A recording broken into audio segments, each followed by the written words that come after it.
Hər vaxtınız xeyir olsun, hörmətli tamaşaçılar. AZTV xəbərin xüsusi buraxılışını təqdim edirik. Studiyada Mümtaz Xəlilzadədir. BMT Baş Assambleyasının 76-cı sessiyasının dövlət və hökumət başçıları səviyyəsində keçirilən illik ümumi müzakirələri davam edir. Bugün ümumi müzakirələr zamanı Azərbaycan Respublikasının prezidenti İlham Əliyevin video formatda çıxışı təqdim olunub. Mr. President, Mr. Secretary General, distinguished heads of state and government. I congratulate Mr. Abdullah Shahid on his election as the President of 76th session of the United Nations General Assembly and wish him every success in fulfilling his duties. I also express my sincere gratitude and appreciation to Mr. Volkan Bozkır from Brasilia, Turkey, for his leadership as the President of the 75th session of the General Assembly. The COVID-19 pandemic continues posing serious challenges for the whole world. From the very beginning, our government has been taking robust and practical measures to protect the population and to minimize negative impact of the pandemic. Azerbaijan has launched immunization campaign since mid-January this year. Vaccine doses used per 100 people makes more than 80%. The socio-economic stimulus package, worth almost $2.7 billion, has been released to support COVID-affected people and business. As a result of well-planned measures, the situation with pandemic has been kept under control, and the quarantine regime has been gradually eased in our country. Azerbaijan's extensive efforts against the pandemic have been internationally recognized. In 2020, the World Health Organization hailed Azerbaijan as an exemplary country in fighting the pandemic. Azerbaijan carried out all these activities with its own financial resources. We have also made voluntary financial contributions to the World Health Organization in the amount of $10 million and provided financial and humanitarian assistance to more than 30 countries to support their fight against the coronavirus. Furthermore, we have provided more than 150,000 vaccine doses to 4 countries free of charge. Azerbaijan is advocating for a stronger global solidarity to overcome the pandemic. In this capacity, as a chair of non-aligned movement, Azerbaijan has put forward a number of global initiatives. In May 2020, Azerbaijan held summit-level meeting of the non-aligned movement's contact group in response to COVID-19.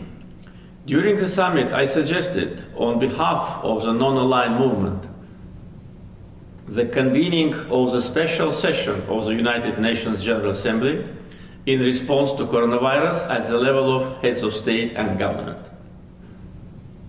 This initiative was supported by more than 150 UN member states, and the special session took place on 3rd-4th December 2020.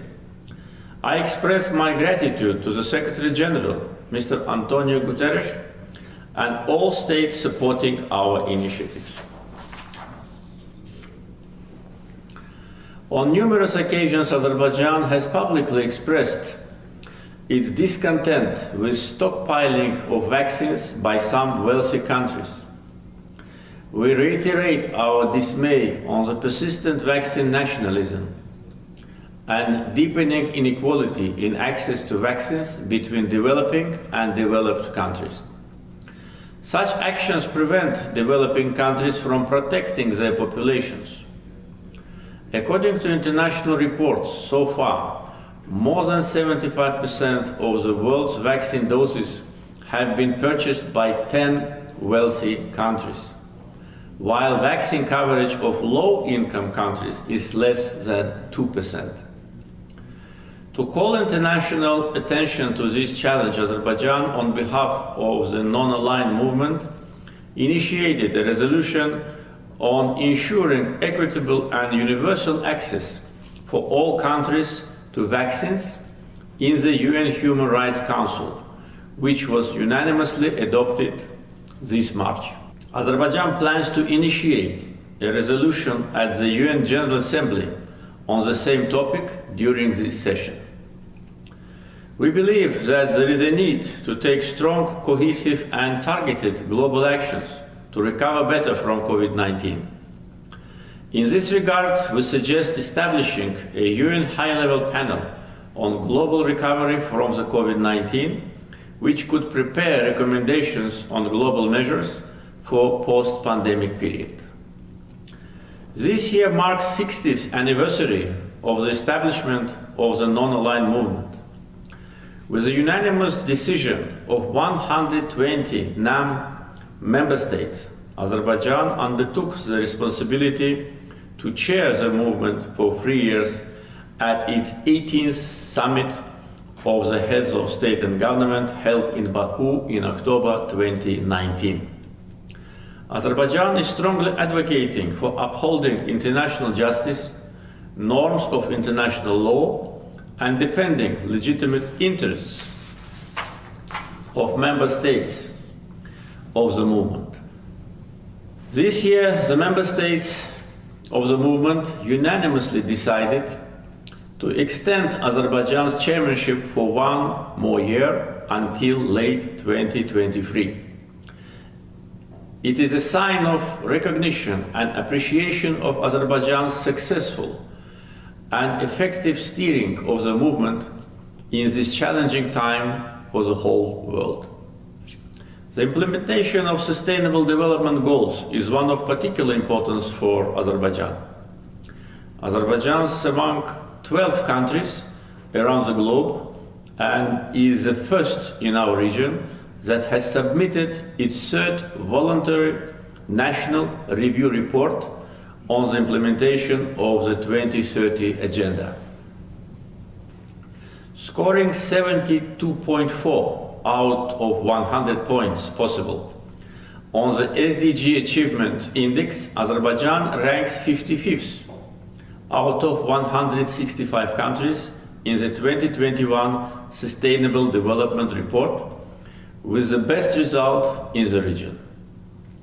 The report highlights Azerbaijan's progress in areas such as poverty reduction, healthcare, nutrition, women's labor force participation, clean water and sanitation, access to energy, internet usage, threatened species survival, as well as improving population welfare and sustainable development of cities and communities. Azerbaijan actively participates in building regional connectivity projects such as East-West, North-South, North-West transportation corridors, thus becoming one of Eurasia's primary and reliable transport and logistic hubs. We have put into operation the Baku International Trade Seaport with cargo handling capacity of 15 million tons per year, which can be increased up to 25 million tons per year depending on the needs. Azerbaijan ratified the Paris Climate Agreement with a voluntary commitment to achieve a 35% reduction in greenhouse gas emissions by 2030 compared to the base year of 1990. Furthermore, we are exploring the possibilities for setting conditional targets for 2050 under the Paris Agreement. Currently, the share of renewables in the total energy capacity of our country is 17%. The target is to increase this number to 30% by 2030. Agreements have been signed with 3 major international energy companies to invest in the construction of 3 wind and solar power plants with total capacity of over 700 megawatts in the coming 3-4 years. One of these projects will be implemented in the eastern Zengezur region. liberated from Armenian occupation during the 44-day Patriotic War. This 240 megawatt solar power plant will be so far the major foreign direct investment project in the liberated territories of Azerbaijan. I invite other international energy companies to come and invest in green energy in the liberated Azerbaijani territories. I announced the recently liberated Karabakh and Eastern Zengezur as green energy zone. The liberated territories of Azerbaijan have the proven potential of 7,200 megawatts of solar energy and 2,000 megawatts of wind energy. Azerbaijan, along with crude oil and natural gas, recently became an exporter of electric energy. Today we export electric energy to 4 neighboring countries. Meantime, domestic electricity consumption is rising due to population growth and economic development. During 8 months of this year, non-oil industry of Azerbaijan grew 18.4%. Ladies and gentlemen, Azerbaijani people are strongly connected to its roots, history, language, and traditions. I have declared this year as a year of Nizami Gencevi on the occasion of the 880th anniversary of the great Azerbaijani poet. In 12th century, Nizami Gencevi propagated in his poetry the ideals and values such as peace, justice, humanism, freedom, and equality, which coincide with principles promoted and protected by the United Nations. In Azerbaijan, we cherish and support multiculturalism as a way of life. Azerbaijan is considered as an example of tolerance and peaceful coexistence of representatives of various religious and ethnic groups living in our country. The UN strongly supports Baku process, which was initiated by Azerbaijan in 2008 to strengthen dialogue and cooperation between the Muslim world and Europe.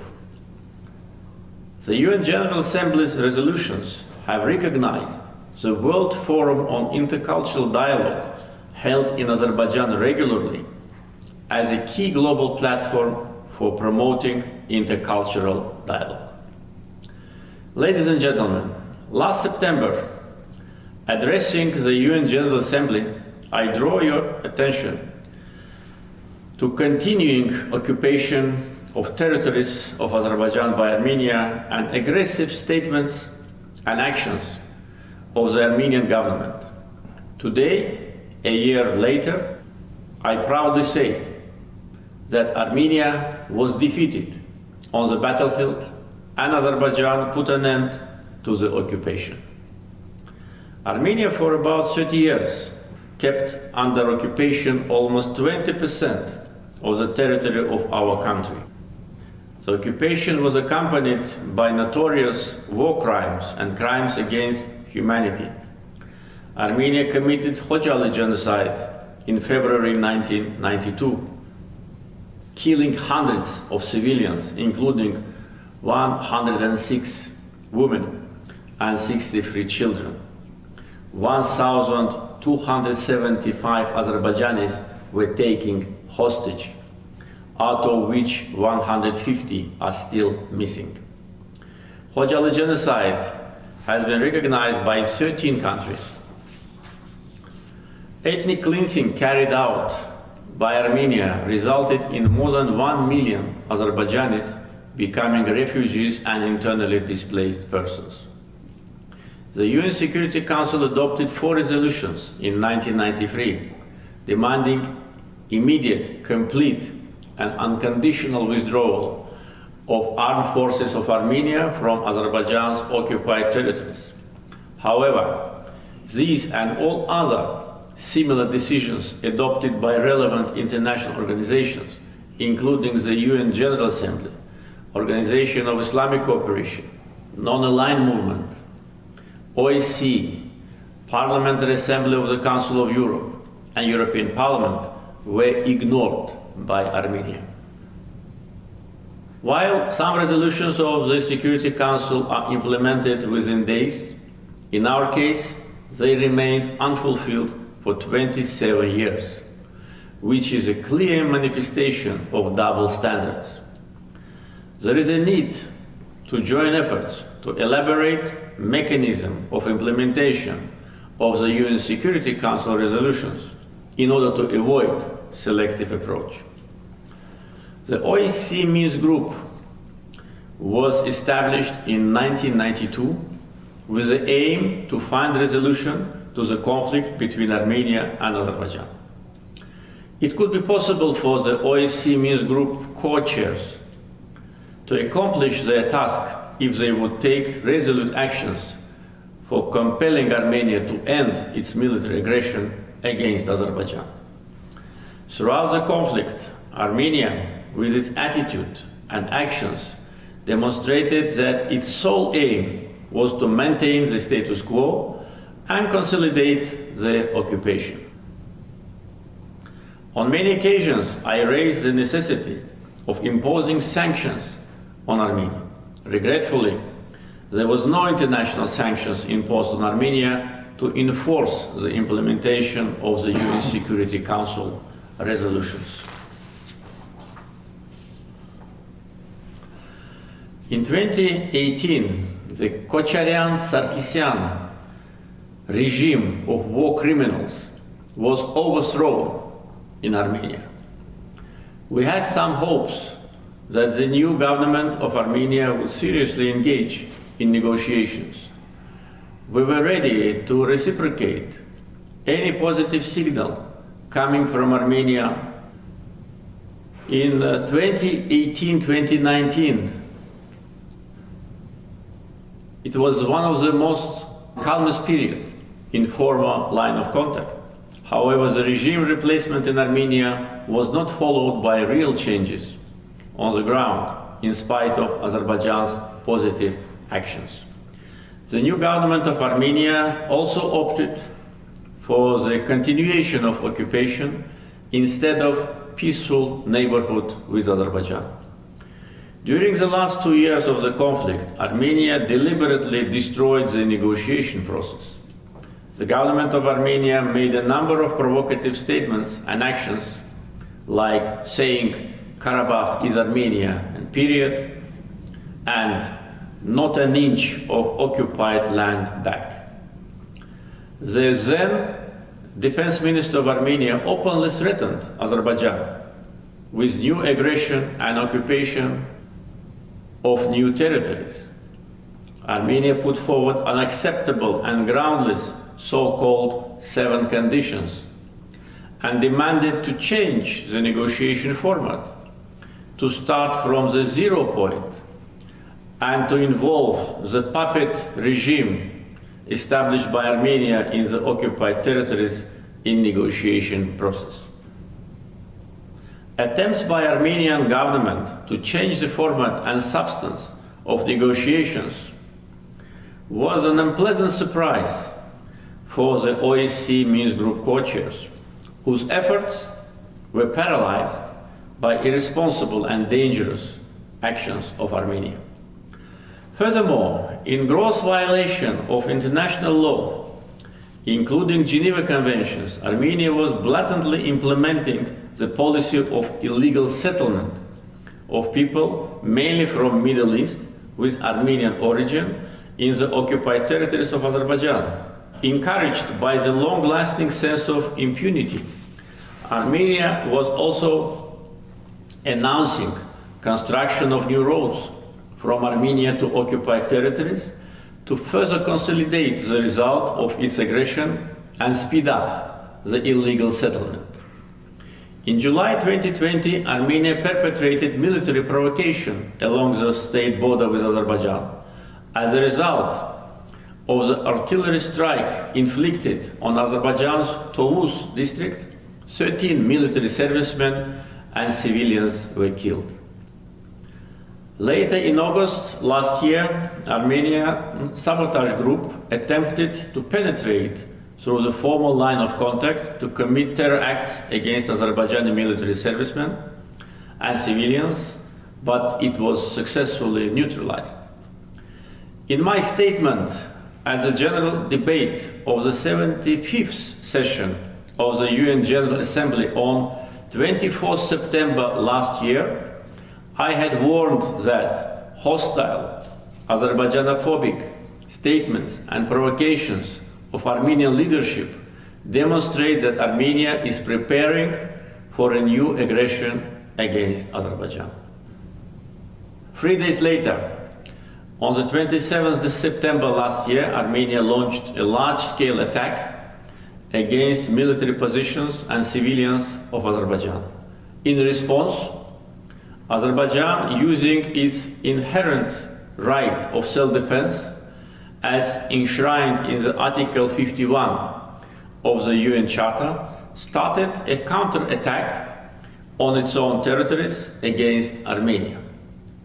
During 44 days, armed forces of Armenia heavily shelled cities situated along the front line, namely Agdam, Ağcabədi, Beylagan, Daşkesan, Füzuli, Goranboy, Terter. Armenia also fired at Ganja, Bərdə, Mingəçevir, Gəbələ, Siyazən, Xüsusi, and other cities situated far away from the former front line. One of missiles was intercepted by Azerbaijani air defense forces in Xüsusi, close to Baku, which shows that the capital city Baku was also a target of Armenian missile attack. Armenia was using ballistic missiles like Scud and Iskender-M, as well as forbidden white phosphorus and cluster munitions. These war crimes of Armenia resulted in more than 100 civilians, including 11 children being killed, more than 450 wounded. More than 12,000 civilian infrastructures, including private houses in Azerbaijan, have been destroyed or severely damaged.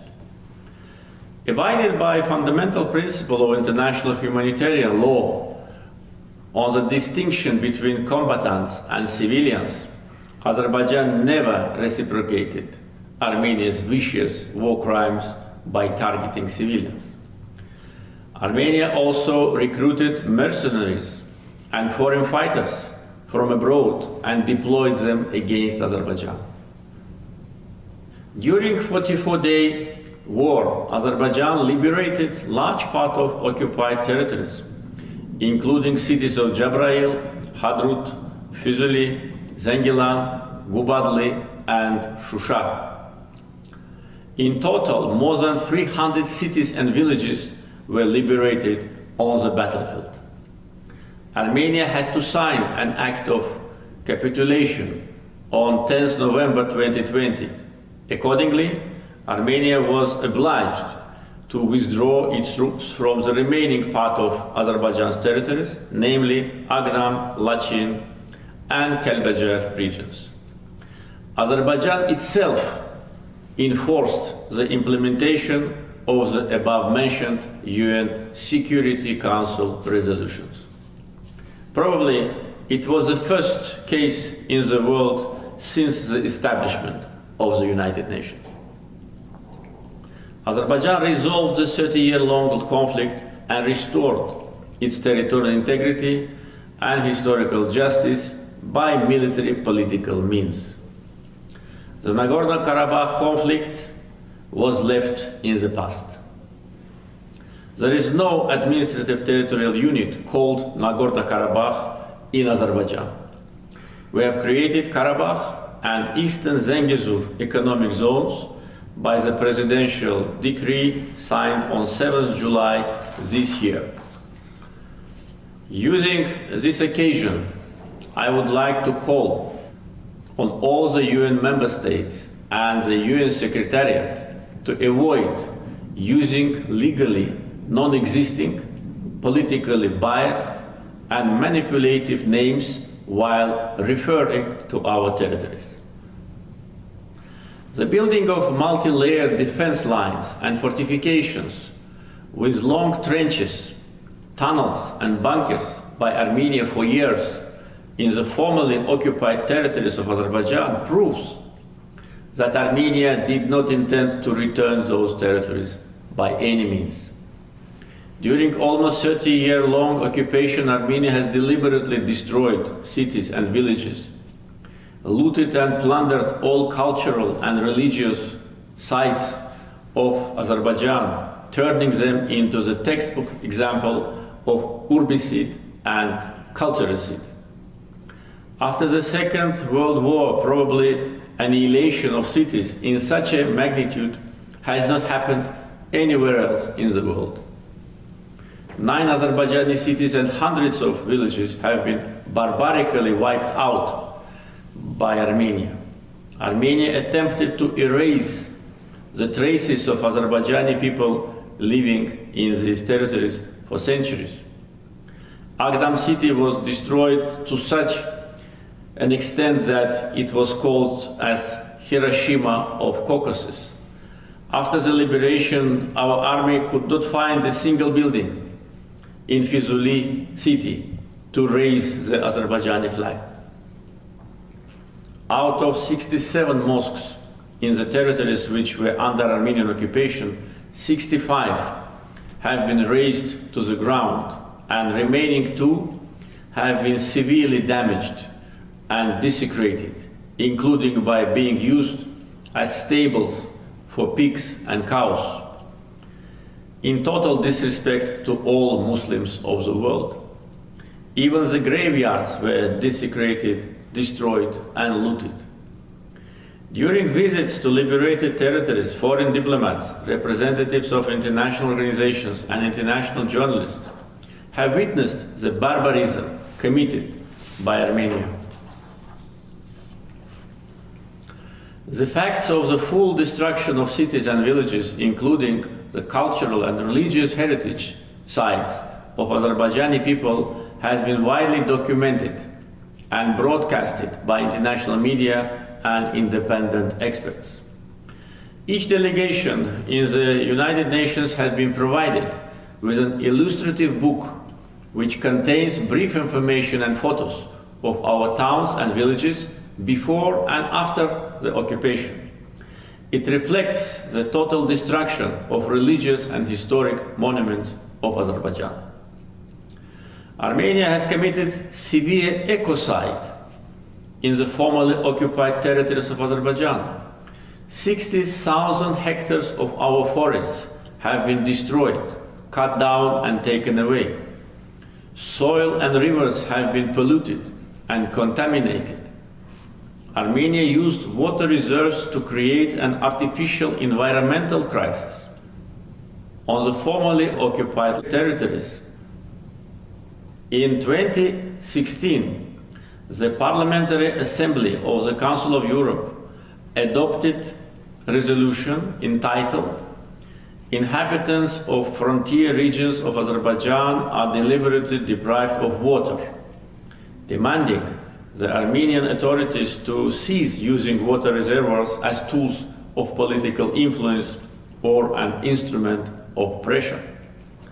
This resolution was totally ignored by Armenia, which continued to use the Sarsang water reservoir as a tool of humanitarian and environmental terrorism. Armenia was intentionally opening the floodgates during the winter months to cause flooding in the surrounding areas and closing them in summer to deprive people and farms from water in the former frontline region. Armenia has been severely polluting transboundary river called Okhtuchay, causing irreversible degradation of ecosystem of the area along the river in Azerbaijan. Regrettably, some foreign companies are also participating in this environmental crime. Armenia illegally exploited natural resources, including gold and other precious metals and minerals of the formerly occupied lands and exported it to the international markets. Based on solid facts, we have identified companies from different countries illegally exploiting Azerbaijan's natural resources and conducting other illegal activities in the formerly occupied territories. We have already started taking legal actions against those companies. They will be held accountable for illegally exploiting our natural resources in the formerly occupied lands. We have around 4,000 citizens registered as missing persons from the First Karabakh War. Armenia must provide us with information about their fate. We have solid proofs that almost all of them have been tortured and killed and buried in mass graves by Armenian military in violation of international humanitarian law. In April 2021, remains of 12 civilians killed by Armenian war criminals have been identified in liberated Bashlibel village of Kalbajar district in a mass grave. Armenia must bear state responsibility for military aggression and other grave crimes committed against Azerbaijan under international law and Charter of the United Nations. The despotic warlords who came to power in Armenia as a result of coup d'etat and ruled for 20 years from 1998 to 2018 were completely doomed to failure in achieving their nefarious dreams and goals during the 3-decade-long occupation of Azerbaijan's territories. On the contrary, Armenia has become a failed state, as I had emphasized in my statement at the UN General Assembly in 2017. The country has been weakened to the extent that it cannot even guard its own borders by itself. Azerbaijanophobia, promoted by the government, is on the rise in Armenia. Racist ideology cultivated in Armenian society based on ethnic hatred and demonization is the root cause of ethnic cleansing and unprecedented vandalism in the formerly occupied lands of Azerbaijan by Armenia. Despite the regime change in Armenia, the fascist ideology continues to dominate in the country. Successive Armenian governments have glorified Nazism in the person of Nazi General Garegin Njde, who has been turned into national hero in Armenia. While the progressive world is fighting against the rise of neo-fascism, the then president of Armenia inaugurated the monument of Garegin Njde in capital Yerevan in 2016. Azerbaijan defeated not only Armenian occupying forces, but also Armenian fascism. If we see again any danger to our sovereignty, territorial integrity, and security of our people, we will exercise our legitimate right to self-defense without any hesitation. Ladies and gentlemen, as we have left the conflict behind, large-scale construction work is carried out in the liberated territories. Azerbaijan is building new cities and towns from the scratch by applying the modern urban planning and utilizing the concepts of smart city and smart village. All this work is being conducted with Azerbaijan's own financial resources. To that end, $1.3 billion have been allocated from the state budget only this year.